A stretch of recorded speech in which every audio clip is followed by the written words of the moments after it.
చిలిపిగా ముదిరిన కవితగా అది విని అదిమిన షోకులో ఉరి విడిచిన నెమలికి సవతిగా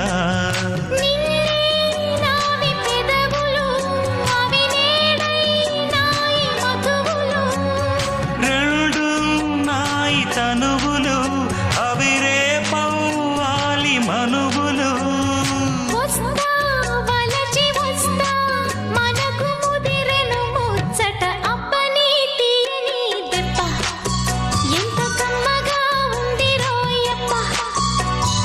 అమ్మ నీనున్న నీ బుగ్గ